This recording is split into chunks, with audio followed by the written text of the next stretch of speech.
My name is Bonnie Stewart, and I want to talk about massive open online courses, or MOOCs, and the idea of the social contract.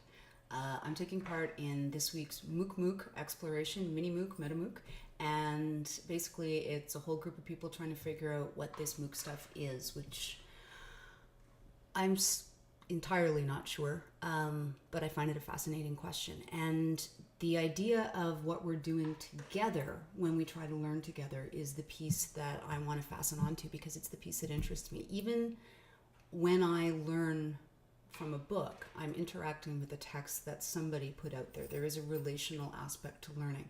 And I think whenever we engage in a formal classroom type or course type setting, then we are engaged in learning as a social contract. And I want to think about MOOCs through that lens.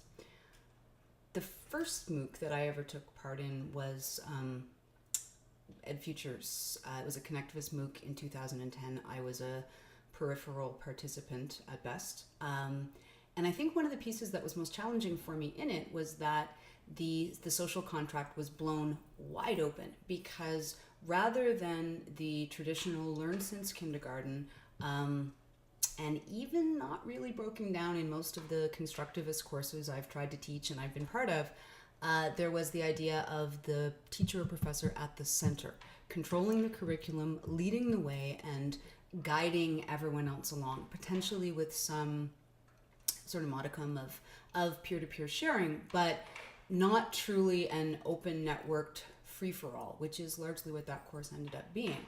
And so I found myself sitting there like Lisa Simpson, kind of with my hand up, waiting to be given a certain amount of permission to do what really I was free to do on my own, which was to determine how much I was going to do, to determine how much I was not going to do, to connect with whom I chose, and to put out my own thoughts in whatever format I chose, not necessarily with the feedback or input of the particular instructors, but rather of the emerging community. So for me, that was a totally different social contract that I'm still learning my way into comfort with, but now each time I get a little less anxious each time I start a MOOC kind of experience, in wondering, am I getting it? Am I missing something? Because I know I'm going to be missing something.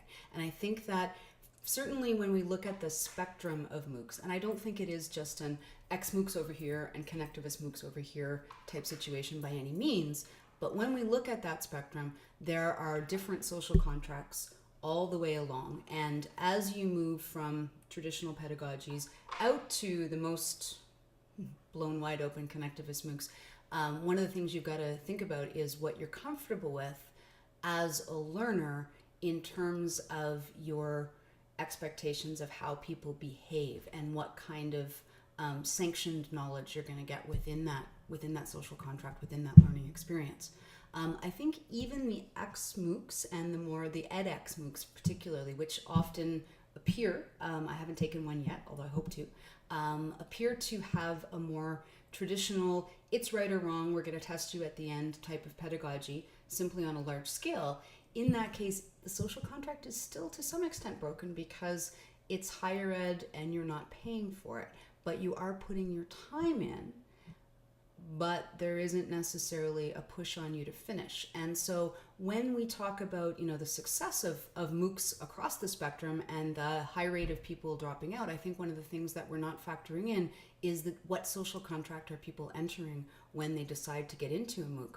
Where does learning happen? Well, my own position would be that it happens most profoundly when a person is actually most engaged for their own purposes, so that as we move kind of along that spectrum and open things up to peer learning and self-determined choices in terms of learning and expression of learning, that you're getting into, something that's really meaningful for people. But even in the most massive and most traditional MOOCs, you do have that different social contract where for free people can get aspects of learning and maybe content that they might need within a social setting that is still different from the ones that we've been accustomed to being able to access within traditional higher ed.